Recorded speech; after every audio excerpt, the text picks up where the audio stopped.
எல்லாருக்கும் வணக்கம். நான் மல்லிகா பேசுறேன். இன்ஸ்டாகிராம்ல சமீபத்துல தான் கொஞ்சம் நான் ஆக்டிவா இருக்கு. இன்ஸ்டாகிராம் ஓபன் பண்ணாலே விஜய் சாரோட ரீல்ஸ் தான் வந்துட்டே இருக்கு. நிறைய பேர் சப்போர்ட் பண்றாங்க. சோ எனக்கும் விஜய் சார் பத்தி 2 வார்த்தை பேசணும்.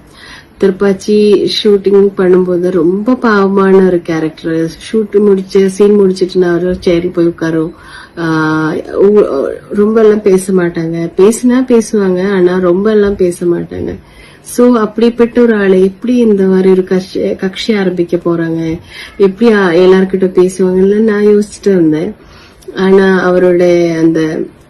அவர் ஒவ்வொரு இடத்திலும் போய் மக்கள் கிட்ட பேசும்போது அவர் ரொம்ப மாற்றம் இருக்கு. அவருக்கு ரொம்ப மாற்றம். ஏன்னா அவருக்கு அந்த உள்ளுக்குள்ள இருந்து பேசுறது பார்க்கும்போது தெரியுது, அந்த ஸ்ட்ராங்கான ஒரு பர்சன் அவரு.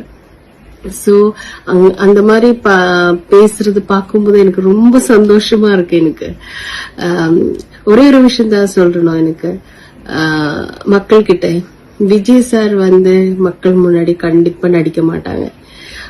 ஆக்ஷன் சொல்றதுக்கும் கேமரா முன்னாடி இருந்தா மட்டும்தான் அவர் நடிப்பாங்க. மக்கள் முன்னாடி கண்டிப்பா நடிக்க மாட்டாங்க. அது எனக்கு தெரியும். அந்த மாதிரி ஒரு மனிதன் உங்களுக்காக வந்திருக்காங்க, உங்களுக்கு நல்ல செய்யணும்னு நினைக்கிறாங்க. சோ தமிழ்நாடு மக்களுக்கு ரொம்ப கொடுத்து வச்சிருக்காங்க இந்த மாதிரி ஒரு மனிதனை கிடைச்சிருக்கு. சோ இந்த கலிகாலத்துல நல்லது செய்யணும்னு நினைச்சா கூட நிறைய தப்புகள், கெட்ட விஷயங்கள் நமக்குள்ள வந்துடும். இப்ப நல்லா செய்யறதுக்கு ஒரு ஆள் இறங்கி இருக்குன்னா அவருக்கு நிறைய தப்பான விஷயங்கள் வந்துட்டே இருக்கும்.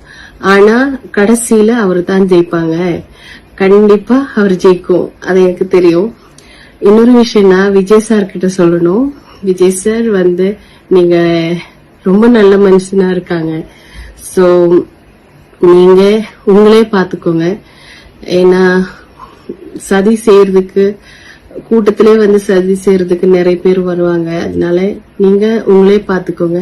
நீங்க நல்லா இருந்தானா கண்டிப்பா உங்களை நம்பி எல்லாருக்குமே நீங்க இருப்பீங்க, எனக்கு நம்பிக்கை இருக்கு. சோ உங்களுக்கு ஆரோக்கிய ஆயுசும் கிடைக்கிறதுக்கு நான் பகவான் கிட்ட வேண்டிக்கிறேன். All the best Anna, all the best.